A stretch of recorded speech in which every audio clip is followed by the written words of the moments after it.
Welcome to the Business Behind the Scene podcast with Francesca Moi, where we talk all about real business problems, real solutions, and getting actual results in your business. Hello and welcome to episode number 206 of Business Behind the Scene. Today we're talking about online events and in-person events. As you guys know, in my previous life, I should say, I've been running events for the last literally 10 years, going for 11 years soon. And running events is a task that is quite complicated and definitely need a team of people to support us in that, because filling a room either online or offline, it takes around 3 to 4 hours a day of promotion for us to get the results that we want. So we need to get a team of experts in our business to make sure that they can help us and support us.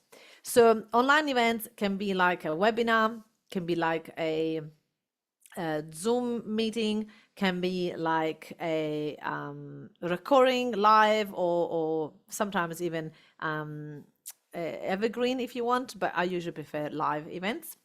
And an in-person event can be a meetup, a networking event, a circle, women's circle or men's circle. It can be a meditation, it can be a workshop, all sort of things. So why should we run events in business? Well, events, especially like things like networking events or educational events, can help you to be in front of the people that you want to be and sort of grow your business and grow your database and be in front of the right clients. So events, I'm always up for events, which is really beautiful to know.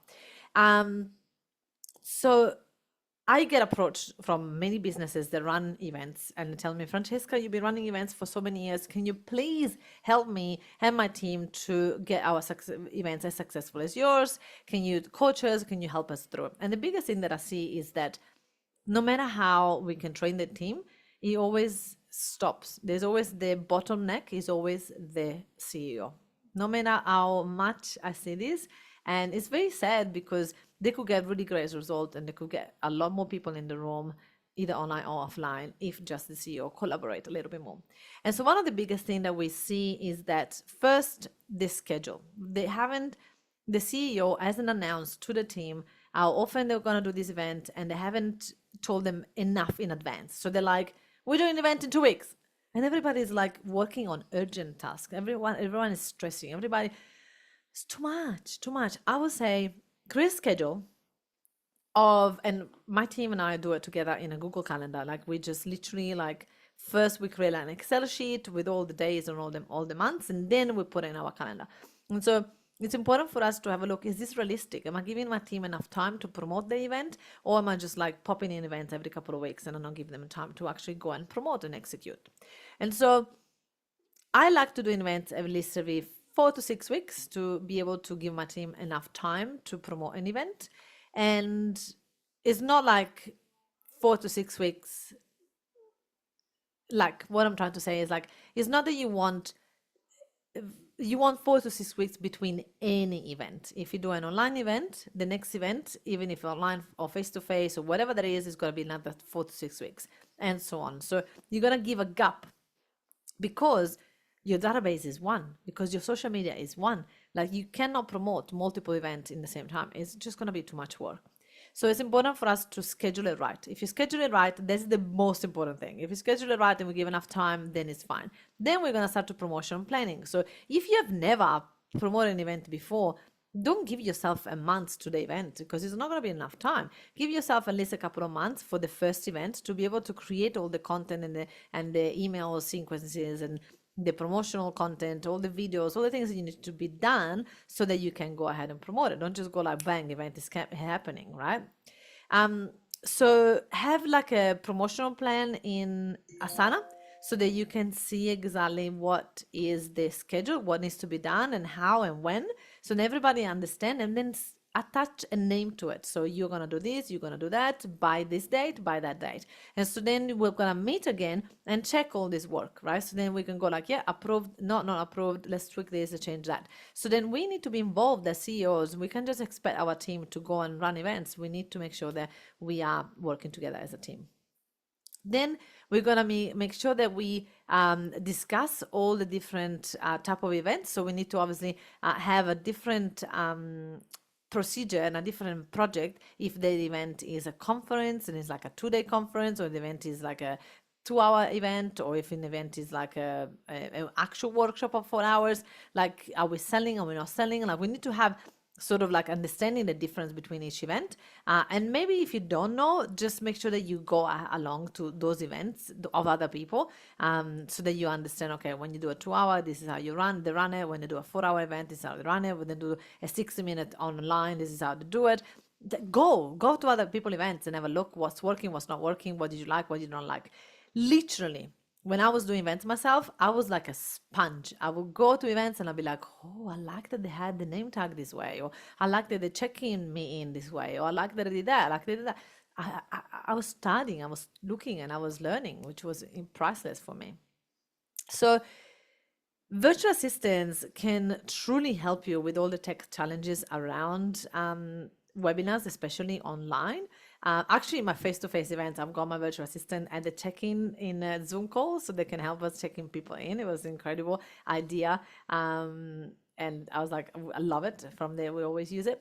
And so there could be like challenges like with audio if you're going live online, video lagging. We could have connectivity problems. You could have like I am never the host of my meetings, never.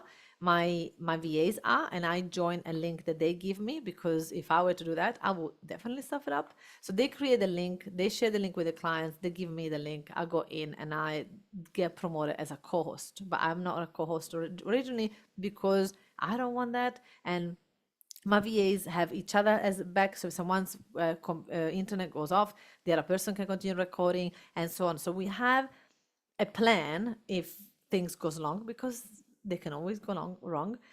We have the VAs always there with me listening. So if something goes wrong, if they can hear me, they message me straight away. I always have the chat open so I can see if someone messages me while I'm teaching. And we work as a team. But I don't do anything. I show up and I start speaking or teaching. Speeching is a new word, by the way, if you don't know.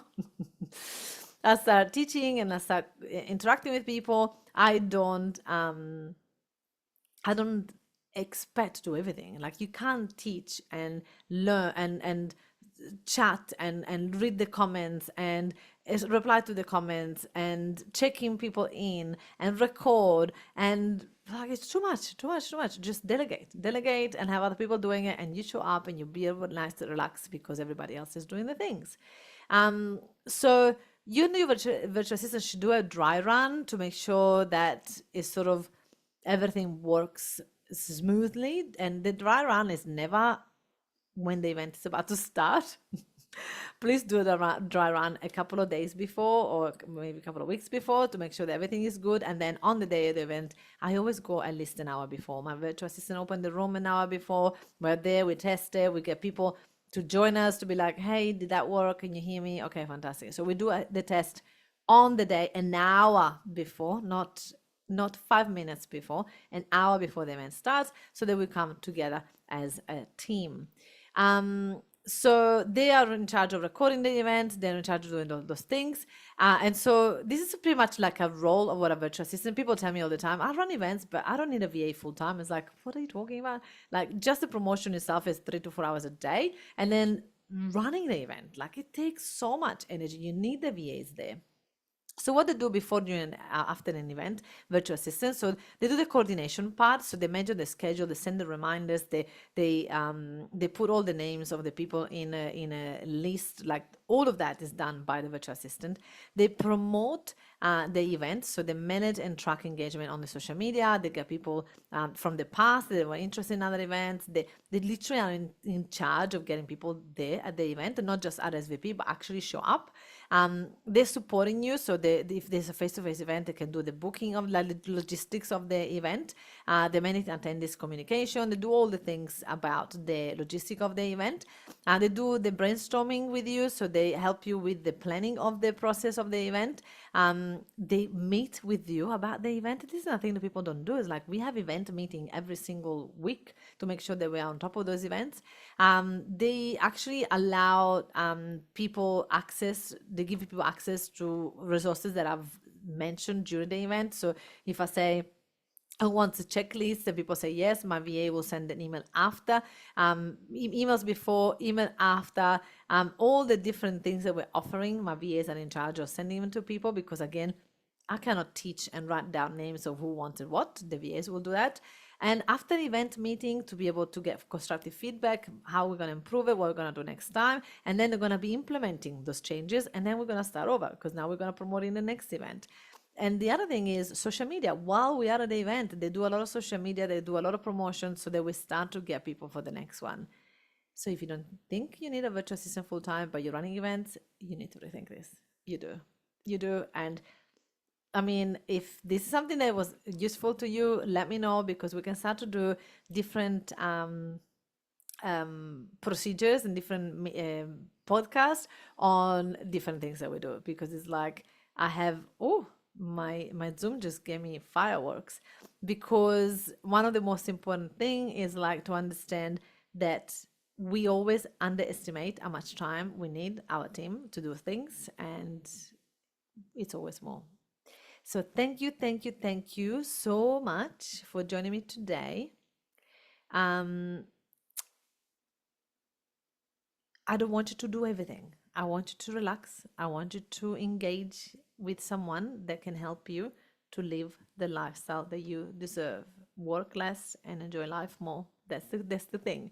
There's a link in the description for you to book a call with us. If you haven't got a virtual assistant yet, or if you do and you don't think the VA is up to scratch, then join us. Book a call with one of my team and they will be able to take you through a brainstorm or task where we actually understand what are the things that you should and you must delegate right now. So then you understand how many hours that looks like, and then we can tell you how you can get a VA from us. I promise you, you're not going to regret it. Thank you so much for listening to this amazing podcast. Now, if you enjoyed this, you're definitely going to love my Facebook group where I've got over 11,000 people in it, and they're all business owners successful like you. It's called the Successful Entrepreneur Lounge, and in there I do classes every week, and I get to interview my clients, and I get to teach you all the things that I've done to get my business to 100K plus a month. So I look forward to have you in there. It's called the Successful Entrepreneur Lounge Facebook group in Facebook. I look forward to see you there. Ciao.